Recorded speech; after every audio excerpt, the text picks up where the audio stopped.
Brian and Kenzie in the morning. And Chicago's alternative all day. Q101. Brian and Kenzie on Q101. Got some random dudes off the street just came in here. So, guys, what do you think of that song? You need better security. They'll let anybody in here. Yeah. So we heard. So they almost didn't let me in. Those are good instincts, though. Yeah. So, first thought on that song. You know. This is crazy to hear that song around not the same four people that we've been listening to it for a long time now, and so it's exciting to have new ears in the building. It's cool. It's cool to hear it like here in the station and have it finally on the air. So obviously, Tim and Joe from Rise Against are here. Yay! Thank you so much for stopping in. Thanks for having us, yeah. You guys pretty much have a key card to the building to come in anytime you want. So we just, the whole history is, I think, back on, just the first time you ever played on this. If we're going back, I don't want to say the years, it's a lot. It's a lot of years going back, like 25 years. We're talking about year 2000, 2001. Yeah, it's a long time. And we're from Chicago, and our songs get played on radios around the world. But I'm sure any band will tell you there's nothing like hearing it on the station that you grew up listening to. Yeah. That's a super special thing. The station that you first heard some of really seminal bands. So to hear your song, sharing the airwaves, that's a special thing. I think any band will tell you that. Well, definitely belongs there. Well, appreciate that. Kind of criminally catchy, I have to be honest. Very kind. Kenzie will just keep entering in the system, so it plays every couple minutes. Yeah, totally. I have an interesting story about that because, back in the day, if we have to, again, not going too much nostalgia, but when I was Sludge on this radio station, I used to have local bands come in and play live on Fridays. And I called it a tailgate party, rage. It was pretty fun. Kenzie, I wish you were there for that. I wish I could have tailgated Yeah, I know. with you. You're like five years old? Maybe. But there was a guy at our station who did the local show, Chris Payne, if you remember his name. Absolutely. Yeah. Shout out to Chris. And I would always go to him and say, you got any bands, you like, or, the bands I should have on the show? Just give me some bands. And I'll never forget. And I still have this CD somewhere in one of my totes back in my apartment it's a burned CD with a Post-it note on it, and it was written in Sharpie and said Rise Against on the burned CD. And Chris Payne's Post-it note said, try these guys. They're probably going to be something. Chris Payne. Chris Payne? Yeah. Ear to the ground. Yeah. I remember that.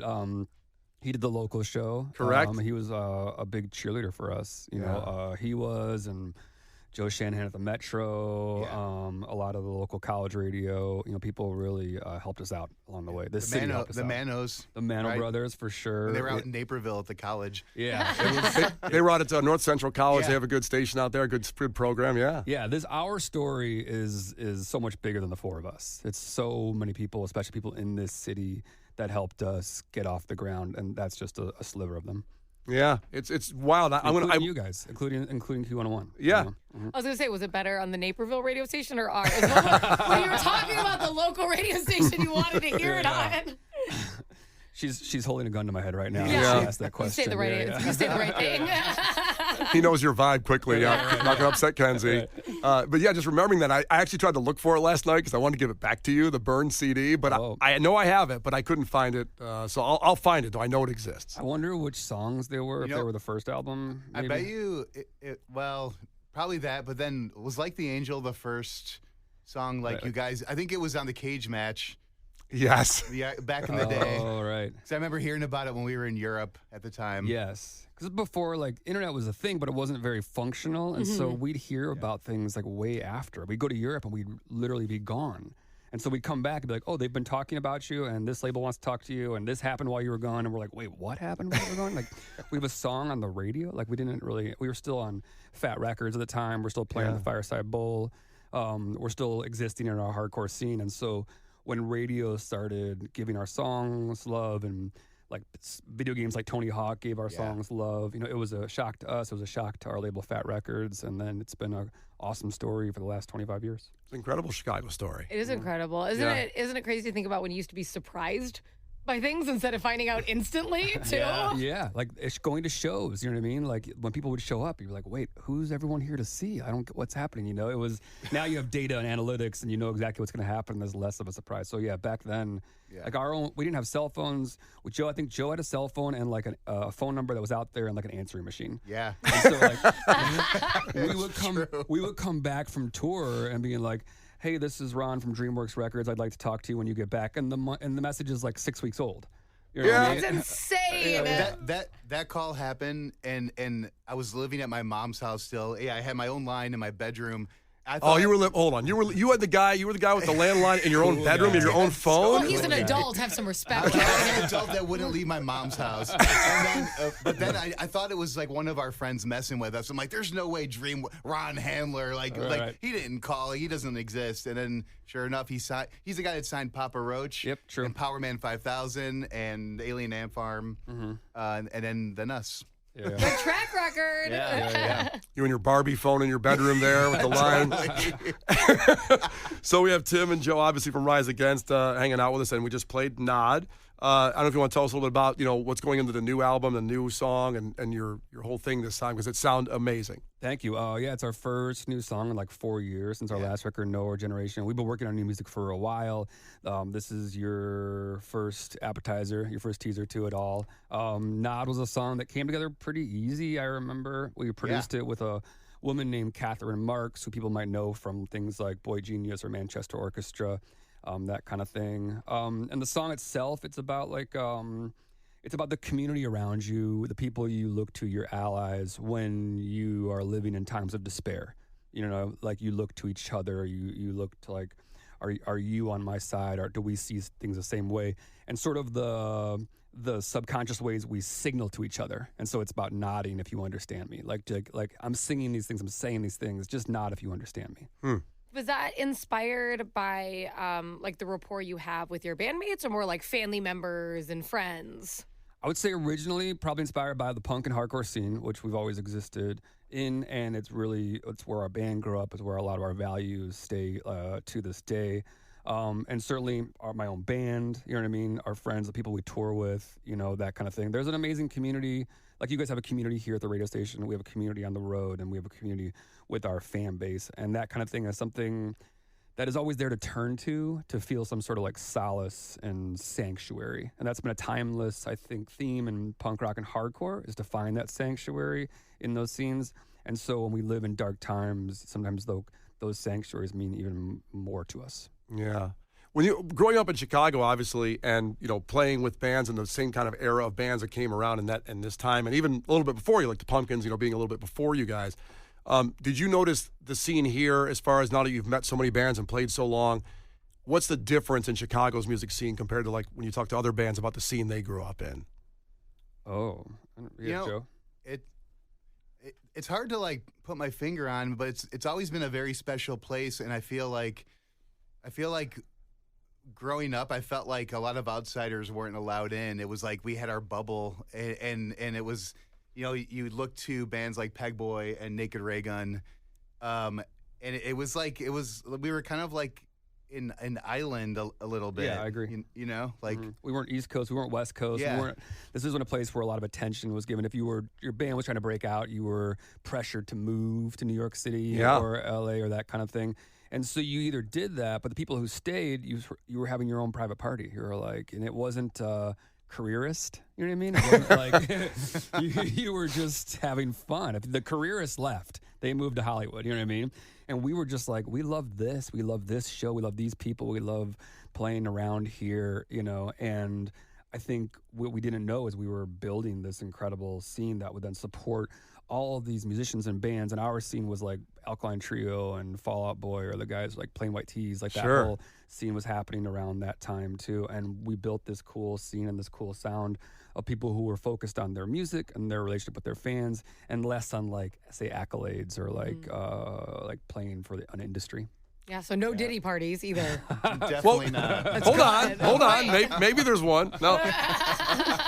Well, we're glad you stayed, because like you said, that built this scene, the scene here of all those bands you just mentioned and you guys to what it is. And if you left, don't know how that would have played out. It was some of the other bands. I mean, obviously, incredibly talented bands, but we're glad that when people stay here to do it, I think that's incredible. Harder. Still living in mom's bedroom with the Barbie phone in your room. It's certainly harder. It could have been, I don't know, or maybe it would have been worse. Maybe you would have LA and it would have been a whole different thing that the band became because of the influence. That's true. Yeah, who knows? There's so many pitfalls in music, and you guys have seen it, and we have seen it too. I think something about staying in Chicago keeps you grounded, keeps you humble. Our world is on tour. You know what I mean? We fly to Ireland on Sunday, and we live on a tour bus with each other for the next month. You know, and so having a place to come back to, and a place that is home and feels like home, that centers you. Yeah. Yeah. Well, I was gonna say, like, living in Chicago, it made it easy to tour because, like, the East Coast is right there, West Coast. Like, we were just able to hit both coasts a lot of times over and over. Totally, yeah. And somehow people assumed we were Canadian for a long time. I think because they didn't know where to put us. And then we spent a lot of time there too. Or Southern California. We were always kind of accused of being a Southern California band too. I think just being part of, you know, that scene too. So how dare they accuse you of that in the hardcore scene? No. So we got Tim and Joe here. Coming up in a few minutes, we're going to give out some tickets for the Rise of the Roach tour with Papa Roach. Talk about that a little more. The tickets coming up. And let's get some more Rise Against here with Brian and Kenzie on Q101. The Brian and Kenzie Show. On Q101. Brian and Kenzie on Q101. We have some tickets for the Rise of the Roach tour in just a couple seconds, so hang tight. We have Tim and Joe from Rise Against here in the studio.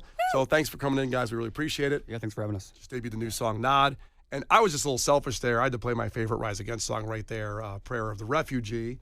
And that's the reason that song hits me is because it starts out, you know, in this little chill form, builds slowly, and then smacks you in the face, and then doesn't stay there, goes back down, and then back up again a little bit, then smacks you in the face again. Yeah. It keeps doing it over and over again. Right. That's why I love it. Yeah, that's one of those, like, it was a bit of a thing we did in the studio. If you listen back to that song, we ramped up the tempo in the choruses. Yep. So, like, a lot of bands, a lot of stuff you might play, will play to the same tempo, through the same BPM through the whole song. Yeah. Which I think when we initially wrote the song, we played the chorus like that. Yep. And then we were like, what if we just broke the rules and we just all started playing faster right Yeah. now? and like, it gives it a little bit of energy, which is a very Blasting Room, Fort Collins, Bill Stevenson, Jason Livermore, like, signature kind of move. Which, by the way, Dave Grohl told us, he's like, when I first heard that this song, Prayer of the Refugee, he's like, I knew Bill produced it because the tempos are up and down. Like, because he grew up, listening to Bill Stevenson as drumming. But I remember thinking that, I'm like, oh, is that a thing? Like, is that like a thing that Bill's known for? Like, for better or worse, our band has never been married to a tempo. So Yeah. You just get going and you're looking at each other and start playing faster. Do what we feel at the moment. Yeah. It worked. Yeah. We got some tickets. We're getting some texts in. Nick from Cherville checked in. I am stupid excited to hear what else they got under their belt. I've been waiting for new Rides Against. Now, that's a text problem, you know, when it changes the spelling there. They're probably driving, which is good. I think it's a good name change. I think we need to, as of right now, Rides Against, he said, so awesome. Also, Sarah said, checked in, and this is a little more serious, but said, if you can please tell Rise Against that their music got my son, who's 25 years old, through some of the hardest times of his life. He and I both appreciate them. oh, And That's incredible. I'm sure you guys, hear that kind of stuff often because it is music that it heals. I believe your music is certainly that, and the louder and the faster it is, it heals me. So, Yeah, it means something every time, no matter what. If someone tells you that, that's incredible because we grew up on music like that did that for us too. So to be a part of that is pretty incredible. Yeah. So the Rise of the Roach tour, we'll give away tickets in a couple seconds. I was just curious because is it from festivals like Q101's festivals back in the day, Jamboree? How did you hook up with Papa Roach? Are you guys good friends? Because Jacoby's hair is amazing. I think we've probably been playing with Papa Roach since like for 20 years. Like a lot of after our band started getting played on the radio, we got invited to a lot of radio festivals like yours. I can picture playing Aragon Ballroom with Papa Roach for a Q101 show. Right. But playing festivals with them around the world, around the States, crossing paths with them. Like Joe said, like the guy who signed our band also signed Papa Roach, So, we've been in their peripheral and they've been in ours for a long time. Always been super nice guys and very supportive. Yeah, I had him in the lounge last year, which was incredible. To see him play acoustic was wild. Yeah. So my history with Tony, the drummer, goes way back for like 30 years because he used to play in punk bands and I knew him from my old band. So then he ended up joining Papa Roach and I was like, it's great to see him both, like just both of us still in the same kind of surroundings, That's awesome. Yeah. Well, the Rise of the Roach tour will be to Credit Union 1 Amphitheater. That's what they call it in Tinley Park now. I know they've changed the name. You guys have probably played it. Let's see, it was the New World Music Theater. It was the Tweeter Center at one point. Oh, right, yeah. Oh, and wow. Now it's the Credit Union 1 Amphitheater on Saturday, the 27th. So 312-591-8300. Caller 10 gets tickets for that right now. We have more tickets coming up throughout the whole rest of the hour. Here with Tim and Joe from Rise Against. The Brian and Kenzie Show. On Q101. The Brian and Kenzie Show. On Q101. The ticket window is open. Ticket Blitz Thursday. On Q101. All right, just gave out tickets for Rise Against, who are hanging out with us in the studio, but we have other tickets too on Ticket Blitz Thursday for Coheed and Cambria and Taking Back Sunday at Northerly Island. So you text TEAM right now, TEAM, to 312-591-8300 for a chance to win those tickets. So we're giving all kinds of stuff. We're giving 9 Inch Nails. It's a lot earlier. going on. Yeah, a lot of tickets. And we're still going to have more Rise Against tickets because people have texted in like, I can't believe I missed it. Well, you didn't. You may have missed that one, but we're going to have more. You missed out on that. You did lose on that one. On that one, we have more, you see. But there's more coming. And they gave us all the tickets for Tinley Park to play down there. Was the feeling when you talked about the Metro earlier, when you guys first had that sold out? Because Kenzie was asking during the break there about places you've played. What was your favorite place? And obviously the Metro is that thing that other bands from other cities will come in and then they'll say, when we sold out the Metro, we knew we made it because they'd heard about the Metro so much. Was that same feeling for you guys when that Metro was full? And I don't even know how fast, I'm trying to remember back then, of course, of the first venue you played in Chicago, of the ones that exist, I guess, or at least, I guess Double Door's gone. I mean, Double Door's coming back in a way. Congress Theater, gone, but I heard it's coming back. Yeah, I heard they're trying to get it back. Yeah. Yeah, the first venues we played in Chicago. I mean, the first show we played was like a basement show out in the burbs somewhere. Yeah. And I remember the opening band was a pop punk band, and Patrick Stump was the drummer. Oh my God. Yeah, that was happening. And then the actual venues was probably Fireside. Yeah, proper venue was proper venue. Proper, yeah, quote unquote. And proper. eventually they'd let us open for bands at Metro.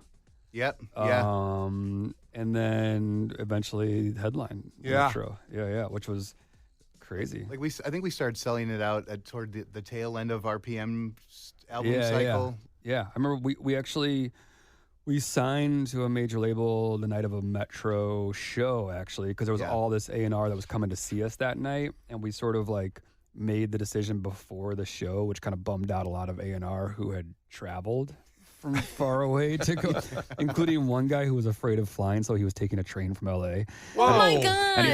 And he found out mid-train that we already signed somewhere else. You can't just get off. Yeah. Which I'm not sure that's a great career choice if you're afraid of flying, as you got to fly around the country. So a job where you travel. Yeah. I'm afright. I think it got written up because if you would have flown there, you could have gotten to him fast enough. Yeah. But we were mostly all ages venues, so we didn't we played Double Door once, but we were mostly it had to be an all ages show if we were playing it. Yeah, that's funny to talk about when the bidding war or whatever. Again, that doesn't seem to happen today in the way the world is and the way music works generally. But back then, people and labels, we got to get Rise Against. We got to get them, and you're sending all these guys to go see you and sign you. It was a frenzy. It was like somebody would get excited about you. And like anything else, if you see people see a line for something, they want that thing. They don't even think about whether they want it or not. Somebody else wants it, so I need it too. And so you have to sift through who really wants us and who has been told that we're going to be something, so they need to nab us. You know what I mean? Did you test these people? In what way? Name track 7 off the demo you received from us and recite half the chorus and the lyrics, or did you care that way on it, except for just obviously monster label, big label distribution or whatever? Or was it somebody you really wanted to go, we want to be with these guys no matter what they offer? Yeah, you could tell who was didn't really know our world. Yeah. You could see right through it. And you could tell some people just throw literal gifts at you. You know what I mean? Yeah. I'll buy you this recording equipment. And it was at that point our lives was that's a pretty appealing, enticing offer. But they're do you like this guitar? Yeah, exactly. Yes, I do. Yeah, let me sign my life away for it. I thought you were going to say a car. No, we weren't that cool. Like the keys to this Beamer, too? They didn't want us that bad. Nobody was giving us cars, yeah. Yeah, but DreamWorks was the most artist friendly. Yeah, they had a Jimmy Eat World, they had Sparta, AFI. They had AFI, Yep. They had Saves the Day, they had a lot of bands from our world, Elliott Smith, and it seemed like a really cool place, so we signed to it, and then they shut down their doors forever 6 months after we signed. Wow, it's some radio stations I've done that with. When I left Q101 the first time, I went to a radio station that shut down 6 months after that. Are you serious? Big mistake. Actually, I wonder if Brian was at that show because he kind of brings that plague with Yeah. him. Unfortunately, it may have been his fault. I'm so sorry. I think I remember him being there now that you say it. Yeah, I know. Like, you guys are the best. You guys are going to be around forever. And the label shuts down. Yeah. And so what happened then after that when the label shuts down? How do you get that phone call like, hey, guys, we loved you a minute ago, but we can't pay our electric bill now, so, you know. Geffen ended up buying DreamWorks, so we just got shifted over to Geffen. But we had a whole new staff, right, to deal with, and we didn't know how it was going to go. It should have been the last you heard about Rise Against. 100%. Yeah, and we kind of thought it would be. And I think that at that point, too, like we were music fans. This was like early 2000s. You were seeing this story play out over and over. You know, we've read all the interviews and watched all our favorite bands get destroyed by major labels. So we weren't naive to it. We didn't think it would happen in 6 months, you know what I mean? But in a way, we expected it, you know, because we weren't naive to it. Yeah. And so when Geffen took us under their wing, and then that was Siren's Song of the Counterculture, so it was like Give It All and Swing Life Away. When that started getting traction, it was a bit of like, oh, maybe we won't get cut from the team here. And then, and we also, I think going back to like our punk rock and hardcore roots, like we didn't rely on anybody. We just got back in the van and we just kept playing shows and we didn't take tour support. We weren't expecting a check. We were just like, we've been having fun playing shows, punk rock shows around the world before this label. We'll keep having fun after this label. And I think that work ethic eventually paid off until the label started paying attention to us. So when that happened, what other skills do you have? In case it went the other way. Oh, man. Joe's a monster truck driver. I was a monster truck driver. You can always do that. The last job I had was holiday help at the Gap. Oh, I remember that. Yeah. Totally. Oh my God. Holiday help at the Gap? Yeah, they would hire like holiday help for Christmas. They're like, we don't want you here all the time. Yeah, that was all I could Seasonal get. help. And then we left to record Revolutions Per Minute, and I never went back to working. Yeah, my last real job was I worked at a ticket broker in Lincoln Park selling like inflated Cubs tickets to tourists. I was gonna say, do you remember where did you work there? I thought it was the Tower Records when you said Clark for a second when you said ticket broker. Tower would be way cooler. This was like a shady, sketchy ticket broker type place. Yeah. You know what I mean? So you scalp tickets for concerts. It was legal scalping. Like I've literally walked, like Comiskey Park or Wrigley Field with like scalp tickets, Well, it's good that you've at least helped people with your music because you gouge their pockets Yes. for money these days. Yeah, totally. That's part of the problem. I can also picture Joe going back to the Gap after the holiday season. The neck tattoo. How about you wear a turtleneck? Not gappy. Yeah. You scared this family from Schaumburg. They didn't buy what they were supposed to. I got in trouble for wearing a Volcom, the clothing company Volcom, a polo shirt with their little logo because I wasn't supposed to wear other brands' logos. Oh. And they sent me home to change. I'm like, can I just take a shirt from here? It's the Gap. Give me a shirt. There's so many shirts.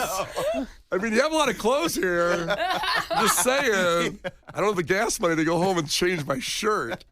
Wow. Well, since you mentioned Swing Life Away, let's play that. Okay. And right after that, we will give away tickets to the Rise of the Roach tour. We're talking with, of course, Tim and Joe from Rise Against. So it's Rise Against, Papa Roach. Tickets for that coming up in just about 4 minutes with Brian and Kenzie on Q101. The Brian and Kenzie Show. On Q101. Brian and Kenzie on Q101. We have Tim and Joe from Rise Against hanging out. How about some tickets for the Rise of the Roach tour? 312-591-8300. Call now, caller 10 gets those tickets. And we'll have one more pair before the end of the hour before we get out. But so right now, go for those at 312-591-8300. Obviously, the tour coming up. And Tim, in an Instagram post, you said that next year we double down on the fight we started 25 years ago. What does that mean for the band? Yeah, so like the punk rock and hardcore scene is no stranger to dark times or bad presidents or that kind of thing or bad policy. Punk rock has always been rooted in like anti-racist, you know what I mean? Like anti-homophobia, anti-sexist ideals ever since like the dead Kennedys, you know what I mean? Yeah. We've hated Nazis this whole time, you know what I mean? You were the first. I'm proud of you for that, too. we were the first. We were there. They were there before us, you know what I mean? That's a good take, by the way. Yeah. That aged well, real. Right, totally, yeah. And so we're living in eras that punk rock has prepared us for. You know what I mean? Joe Strummer prepared us for this. Jello Biafra prepared us for this. Like we know this era. We've dealt with skinheads in the scene or whatever else. And so to see that same element, on your airwaves and on TV, it's certainly disheartening, but this is nothing new. You know what I mean? Sure. And so we didn't go anywhere. Our fans didn't go anywhere. Like the song Nod, our community didn't go anywhere. That fight didn't go anywhere. You know, like there may be a pause on progress in our country for a minute, but like we're not going anywhere, and this fight isn't going anywhere. I think it's so important because people forget that there's still really good people that exist because of social media. You get bogged down with negativity and even news. I understand that it's the natural thing to do to be like, look at this crazy thing that happened. You're not reporting the normal everyday stuff. Right. And it makes you feel like everyone's acting like that or everyone thinks negatively or is hateful. So it's so important, you know, you guys being here and your message and your music, because it's like, oh, yeah, still a lot of really great people who want to do great things. It's so true, and that's what you have to look to, especially in like times of despair. You look to the people around you who really care about these things. Yeah, totally. And you're so right that the punk rock community, hardcore community, you know, all that together has always done that. Yeah. It doesn't matter who's in charge. They've always gone against the establishment, which is necessary. Which is necessary, yeah. And the establishment is not necessarily democracy. The establishment isn't science. You know what I mean? Punk rock has always been pro-science. Punk rock has always been pro-democracy. And these are things that I'm proud to be a part of it. And I feel ready for any fight. We've been a band through now 5 administrations, you know what I mean? Like we came up in a post 9/11 Bush administration world. Like this is a well-worn track for us. I know we have fans and an audience out there that is hungry for songs that are asking the same hard questions that that they are asking, you know? And so we'll still be a part of this fight. There's an effort now to like normalize, you know, racist, sexist comments, you know what I mean? And we're not going to be a part of normalizing any of that stuff. We're going to call that stuff out. We're going to call it out in our own scene, our own fan base, you know what I mean? And in our songs. That's amazing. Yeah. Can you ask him the buffet line question? Wow, what a lead, Brian. What a From the poetry. I listened to you guys on the way in. Okay. So I think I know is it the wedding thing? Good. Now, Yes, it is the wedding thing, and I'm so sorry on behalf of Brian. I love train wreck questions to people, and you guys are friends. So, one guy, if you weren't here earlier, and by the way, we have more tickets coming up, and we're going to play Nod again, the new song from Rise Against. We played it when you guys got in about 45 minutes ago. What the hell? Play it again. Well, of course. It's awesome.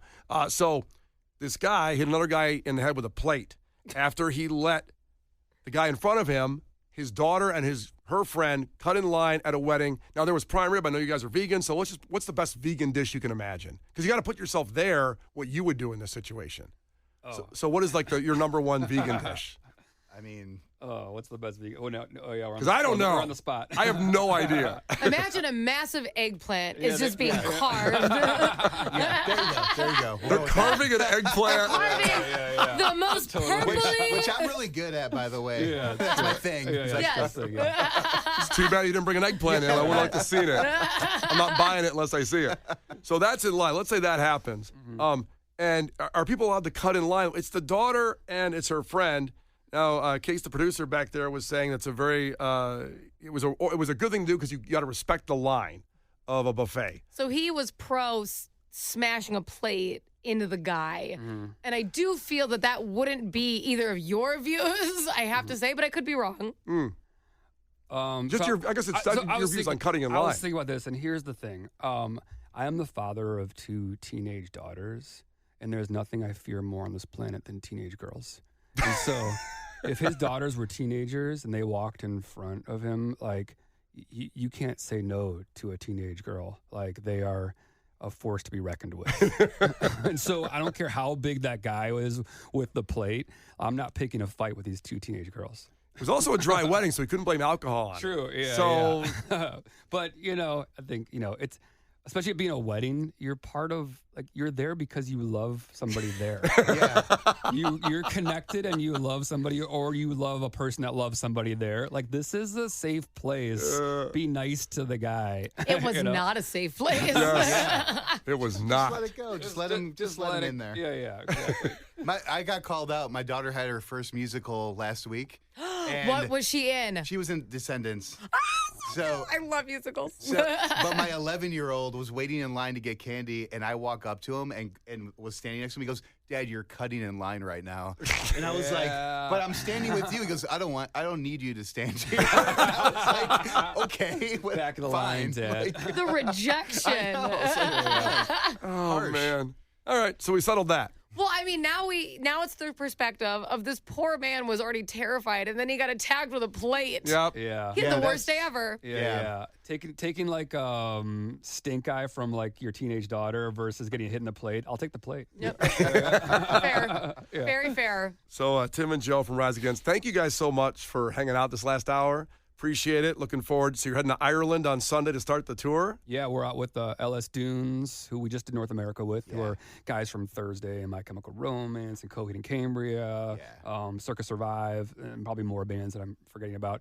A band called Spiritual Cramp are also amazing. Yeah. We'll do the UK, we'll do Germany, we'll do Switzerland, we'll do Belgium, Netherlands. I'm probably forgetting. We're going to Paris. Yep.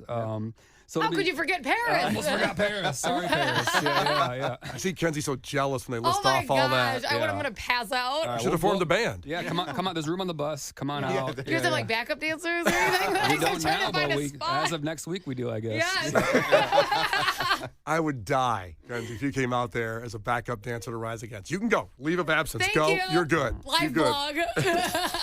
But the tour here, the show will happen at Credit Union One Arena down in Tinley Park. So we'll give out the last pair of tickets. Actually, let's wait. Let's play Nod, the song that just came out today. Here it's Awesomeness. And after that, we'll give out the last tickets for the show we have today anyway, for the Rise of the Roach tour with Papa Roach and Rise Against. So let's sit and enjoy it, and then we'll do a proper goodbye afterward. You guys can listen to it on Q101 again. The Brian and Kenzie Show. On Q101. The Brian and Kenzie Show. On Q101. There you go. World premiere music from Rise Against, Nod. And I didn't even ask you really when the new CD is going to come out. New album, I should say. The new CD. The new CD. The new compact We're talking disc. so much nostalgia. I just said What CD. year is this interview happening? We're still trying to find the Laserdisc plant that's still open so we can get it out. TBA. So, yeah. Okay. Yeah, TBA. Right on. That is Nod and Tim and Joe. Thanks so much for hanging out. Please come in anytime you want. Oh, absolutely. I know Tomorrow. Yeah. Love it. And you're on tour starting Sunday, so I guess we won't see you till September. Yeah, that's about right. Yeah, we have a lot of shows between now and then. Yeah, quite a few. Yeah. So 312-591-8300, the last pair of tickets for today with the Rise of the Roach tour. Caller 10 gets those tickets with Papa Roach and Rise Against. And again, from our hearts, for all you've done for Chicago, for the music scene, and for other bands, because you definitely have a monster reputation of helping other bands. I'm not saying a lot of bands don't do that, but you guys certainly have a great reputation with that of helping. Thank you. Thank you for the music scene in Chicago and what you guys have done for 25 years. Well, thank you to all of our fans here in Chicago. Like, this city has made our band. It's part of our DNA. It's part of the fabric of our music. And it's really, we've seen a lot of cities now over the last 25 years, and this is still the greatest one for sure. Hell yes. Hell yes. All right, so Dougie Styles coming up next. Brian and Kenzie in the morning. And Chicago's alternative all day. Q101.